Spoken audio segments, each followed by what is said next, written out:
These men are rescue workers at the Polish coal mine of Bolesław. Before heading down the mine shaft, they go through a routine check. Mandatory clothing, oxygen mask, lights, all the necessary gear to head for the lift, which will take them 450 meters below ground. Today there are guides accompanying a Euronews television crew. The atmosphere is relaxed. The coal miners are several kilometers away. But there's no denying it's a dangerous job. One day after this filming, 17 workers were injured in a nearby mine.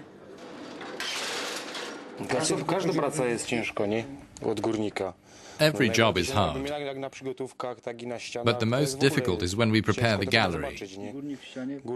Taking the coal out, that's the hardest. There's not much oxygen, it's hot, it's very deep, the conditions are very hard. It's far from simple.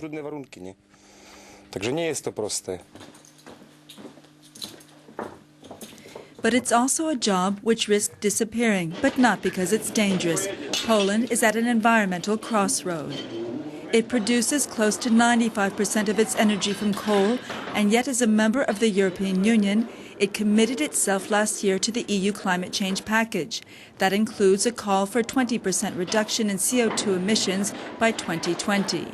The fear is that buying emissions from lesser polluting countries will push up energy prices and close more mines.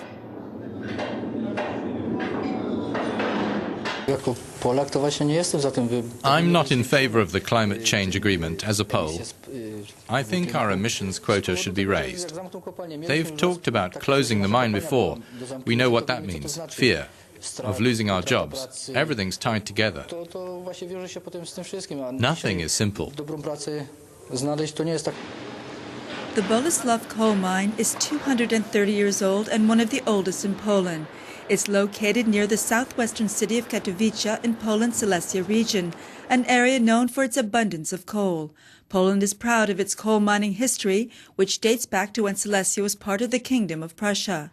It's also proud of its energy independence, thanks almost entirely to its coal supply. Warsaw has argued that with the current financial crisis, buying CO2 emissions under the EU trade emissions scheme would be very expensive. And more worrisome, it would force Poland to be more dependent on gas, especially from Russia. Company Węglowa in Katowice is Europe's largest coal mining company. For its communications director, the debate over other sources of fuel is nothing new. Poland is built on coal and must be for long years to come. There simply is no alternative. Even if we decided today to build a nuclear power station, it would only be ready in 20 years. Accepting certain solutions to reduce CO2 in Poland would lead it to a radical raising of the electricity price. It could go up by 150%.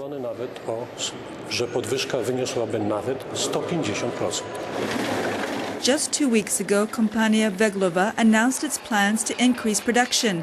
The demand for this form of black gold is going up in Europe, not down. Although coal is still cheaper than other sources, it still pollutes a lot. Environmentalists claim this is bad publicity for Poland, which is hosting the next UN climate change conference in December.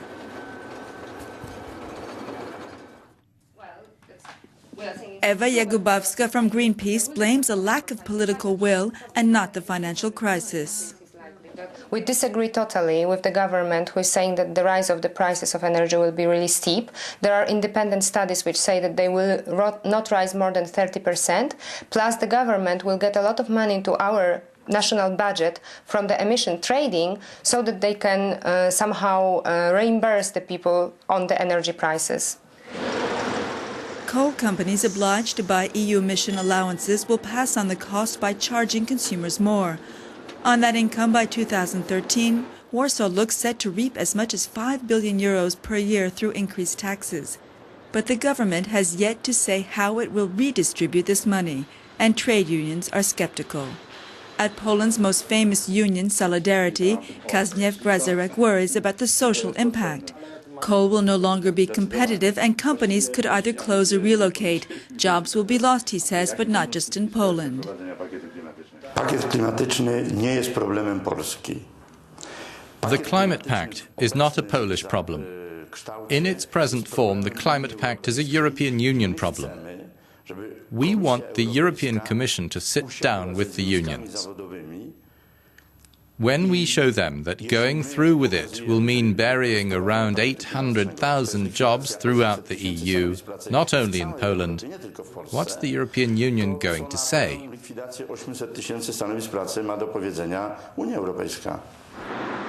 Warsaw's skyline underlines how much change Poland has undergone since the collapse of the Iron Curtain almost 20 years ago. Genowska Grabowska should know this member of the European Parliament is from Poland's coal region, an area which 20 years ago was one of the most polluted in Europe. It's a very difficult decision for Poland to accept the version of the Climate Pact proposed by the European Parliament, because before Poland joined the EU, it had already reduced its CO2 emissions considerably. A lot of factories were closed. A lot of people lost their jobs. This means we've already paid a lot. The best solution now is to grant us a transition period for reducing CO2 so we can respond in the climate stakes without punishing the people.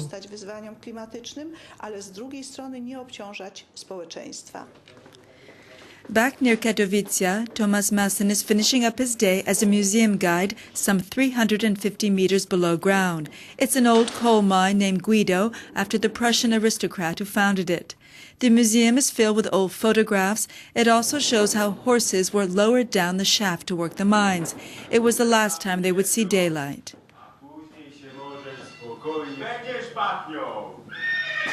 There are also more recent photos of coal miners before and after their shift. Coal miners were called the aristocrats of the communist proletariat, another sign of this industry's historical prestige. Why